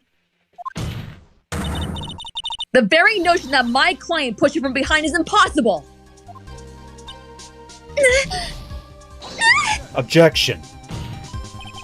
Your Honor, this event occurred 5 years ago. Why, for all we know, the water level in the river may have been higher back then.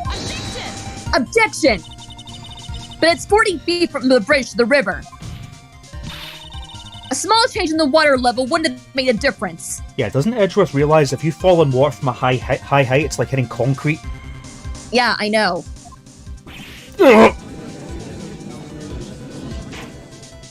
You're right! If the events occurred just as the witness had testified, then the defendant couldn't have been pushed the witness into the river. Young lady, what is the meaning of this?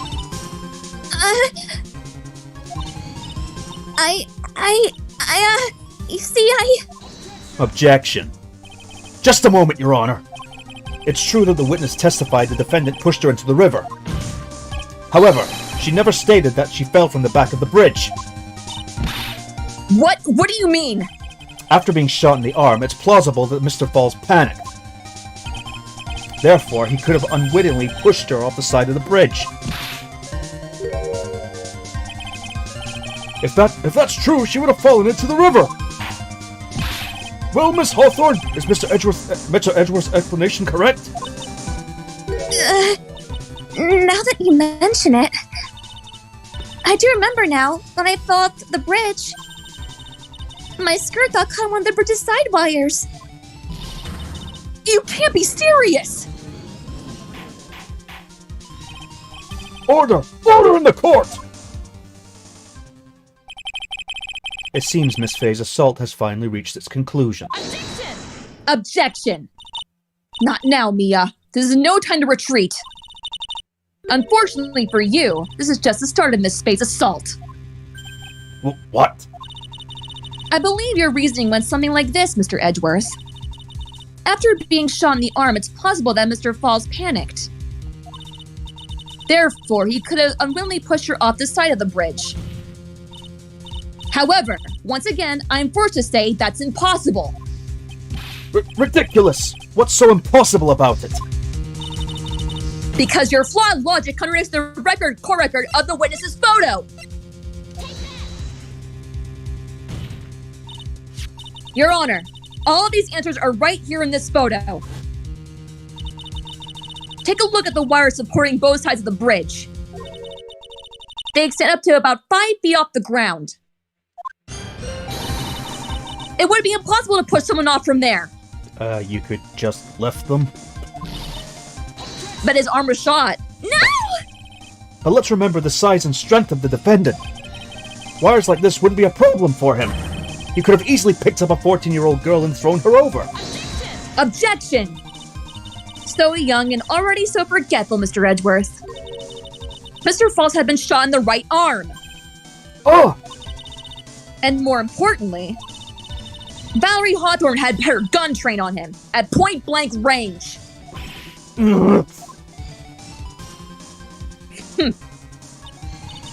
So, Mr. Falls had throwing the witness off the bridge? That is clearly impossible.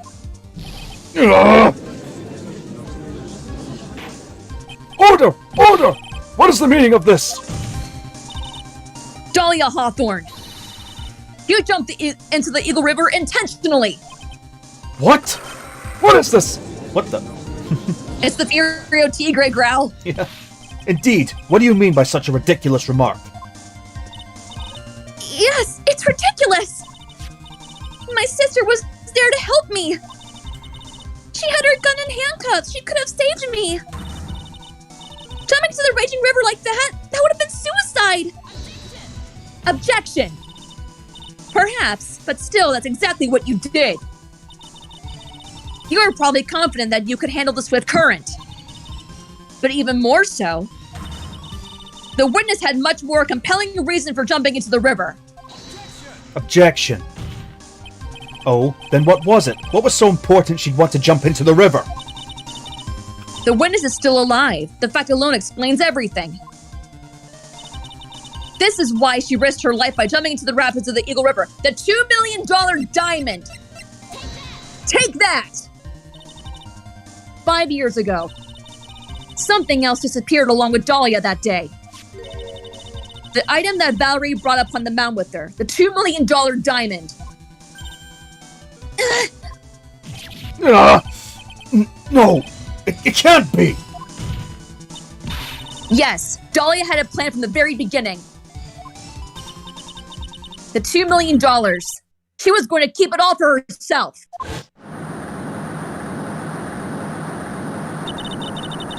She forced Mr. Falls to help her fake the kidnapping.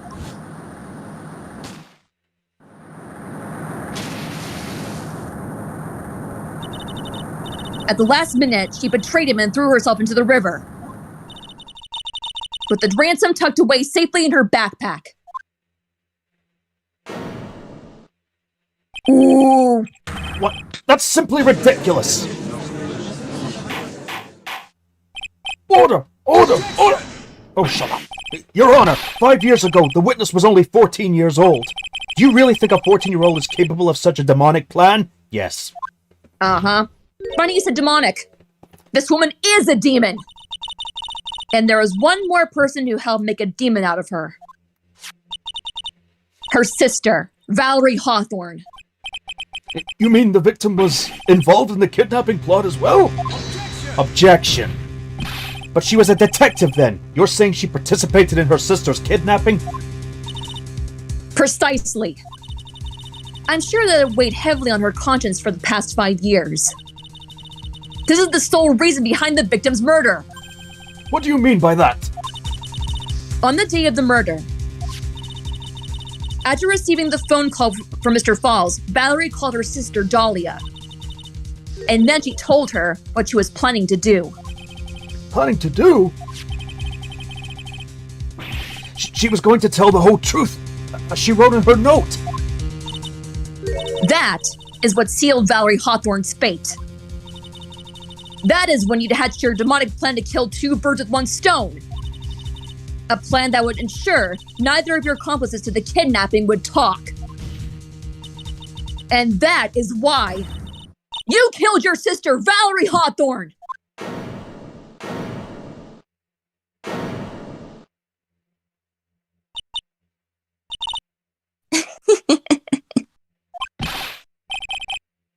Who is that? Laughing at a time like this? There she is. Yep. Forgive me. It's just hilarious. Witness? Is that you? You amuse me, woman. Miss Mia Fey. You can certainly weave an exciting tale. Naturally. You have the evidence to back it up, don't you? Evidence? Evidence that I planned the kidnapping, of course. That at 14, I plotted with Mr. Falls and my sister. Well, And one more thing. What happened to the $2 million diamond? If you can't provide evidence to at least show that... Well, Miss Faye? I don't know. What a joke. You, Miss Faye. Are you stupid or something?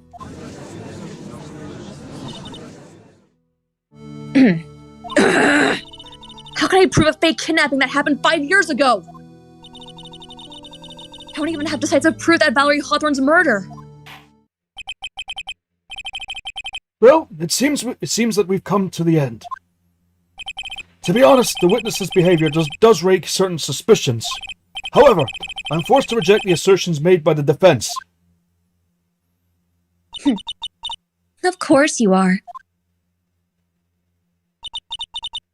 Is this it? Is it really over? That girl has made a fool of me and there's nothing I can do about it. Huh. Without evidence, the trial is over? Who decided that? Mr. Armando, how did you read my mind? Come on now, kitten. Oh yeah, I'm psychic. Haven't you figured that out, that you can make your own rules? For example, even if there's no evidence, there's still testimony. Testimony? On the day in question, Dalia Hawthorne murdered her sister Valerie Hawthorne. She hid her body in the trunk of Mr. Fall's stolen car, and then went to meet with him. Disguised as her sister Valerie Hawthorne. That's what you think, right? Yes, that's right. In that case, there's only one answer, right? There's only one person left who can testify about Valerie Hawthorne's murder. Since there's no proof, there's only one thing left to do. Who is the one person who can testify to the demon woman's crimes? Terry Falls. Your Honor, the defense wishes to call a new witness. A new witness? Yes, we would like to hear the testimony of Terry Falls. The defendant? There's only one person that can shed any further light on the situation. Only one person that knows what Dalia's role in the kidnapping was. Only one person can say that whether the person in the photo is Valerie Hawthorne, or whether it was in fact her younger sister Dalia disguised as her. There's only one person who can solve the riddle once and for all. And that person is Terry Falls. Well, Mr. Edgeworth, what is your take on this? Why not? The prosecution has no objection.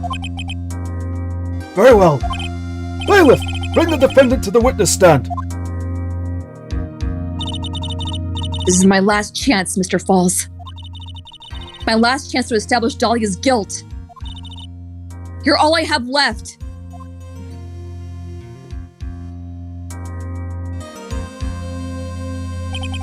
Defendant, you've heard everything that's been said up to this point, yes?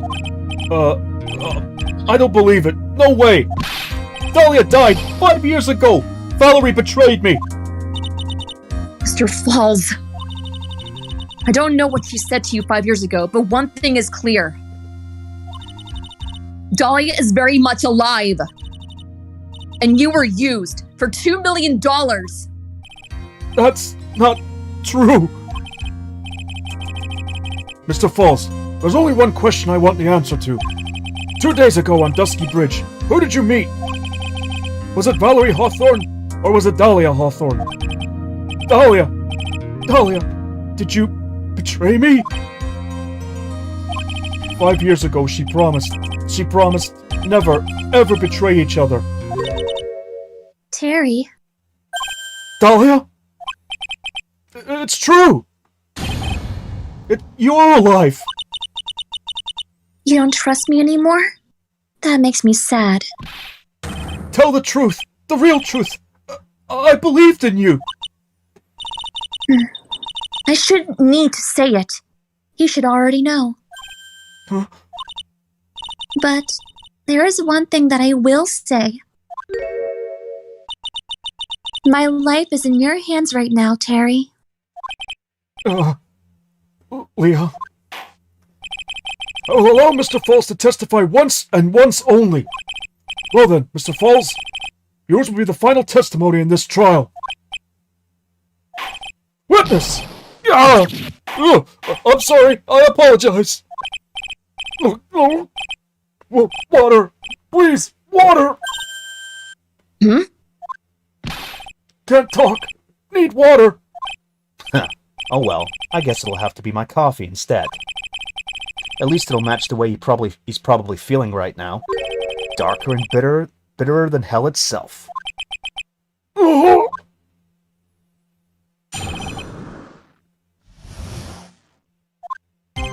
That day, 4 p.m., I stopped the car. I was in front of the bridge. She wasn't there, so I waited on bridge. I watched my car from bridge. I never put no body in that car.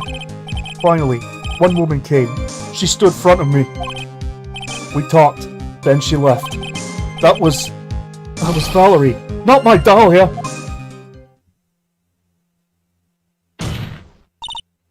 Mr. Falls, you're covering for her. What did you walk into, Alex Run? You might want to go back to the start. Believe me, you're going to be completely lost unless you do. Yeah. Do you think she would do the same for you? Objection! That's enough, Miss Fay. His last statement was a fitting way to end the final testimony of the trial.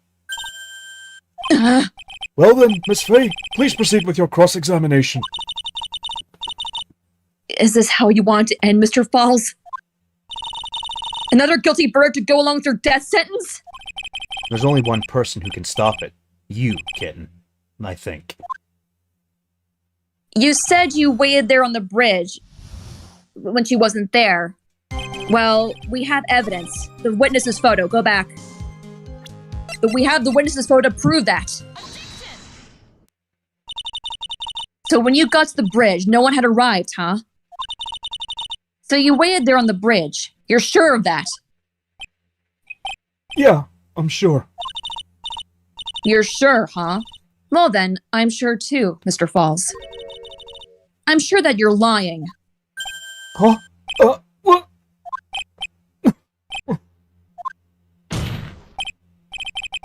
Oh, I would love to hear your rationale on this, Miss Fay. Do you want to know who arrived at the bridge first? Just look at this photo. It's perfectly clear. Obviously, the person that came first would be the one at the end of the bridge, right? But that's the victim at the end of the bridge. Precisely my point.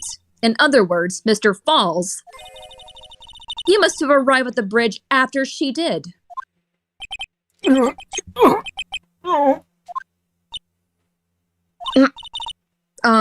Mr. Falls, please don't get so worked up. We just want the truth. I got there around 4 o'clock. It's true. What? I had somewhere to go. A special place. Did you go to this special place before you went to the bridge? Yeah, it's an old temple about 15 minutes from the bridge. 5 years ago, me and Dalia, we promised each other. We swore we wouldn't betray each other. She brought a memento to represent our love. A memento? 5 years ago, I hid it under base of tree there. It's a special memory for me. This is it. This is what I went to get. This little bottle on the necklace is your memento?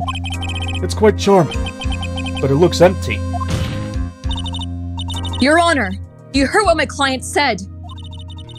He arrived at the scene at 4 o'clock. But he then left his car unattended and walked away. He was gone for approximately 30 minutes. Ugh. With that much time, Dalia Hawthorne could have easily hidden the body in the trunk of his car. No! Indeed, there certainly was enough time for it.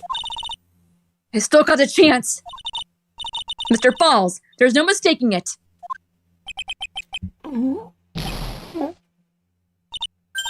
Huh? Mr. Falls?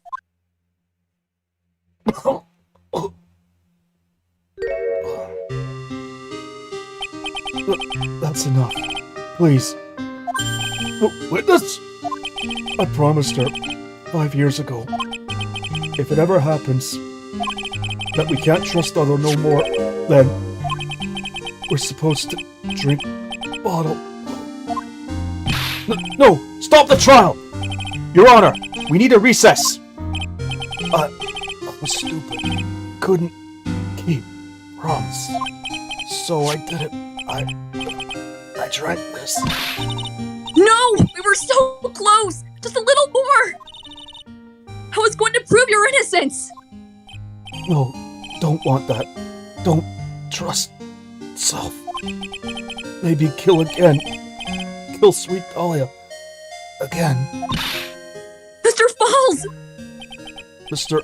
Armando, thanks for the coffee. Mr. Falls!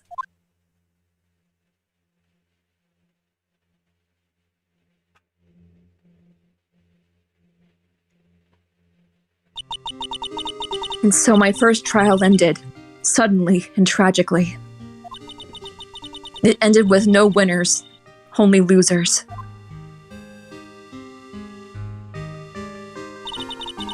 I ended up with a wound that cut so deep into my soul, I thought I'd never heal. I'm sure it was the same for the young prosecutor as well. But one person, the true criminal, Dalia Hawthorne. She left the courtroom with a secret smile on her demonically sweet face.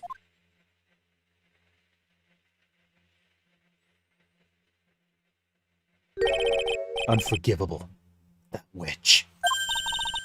Mr. Armando! We were so close to the truth.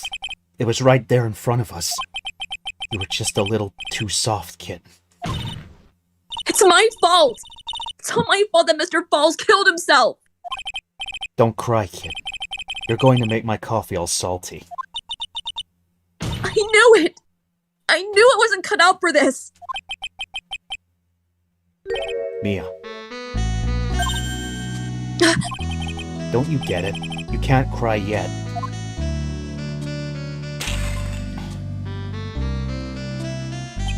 The only time a lawyer can cry is when it's all over.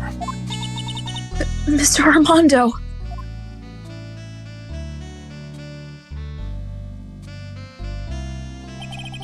No matter how tough the case, no matter how bitter the memories, they always fade over time. Then you file them away and eventually forget them.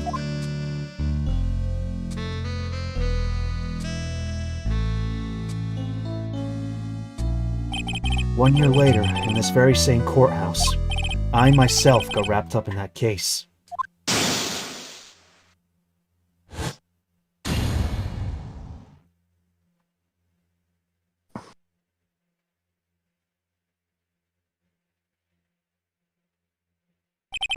Only after that did Dalia Hawthorne get put on trial for her crimes.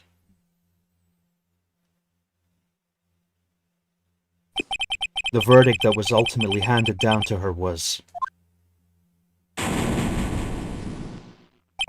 guilty, of course. Naturally, when the verdict was read, she had a perfect angelic smile on her face.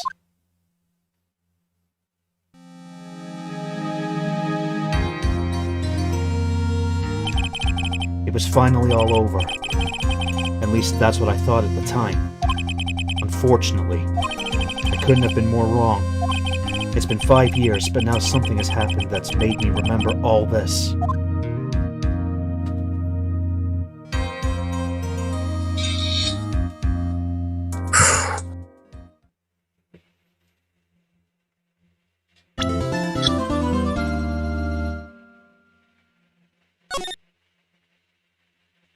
And now we have reached the final episode.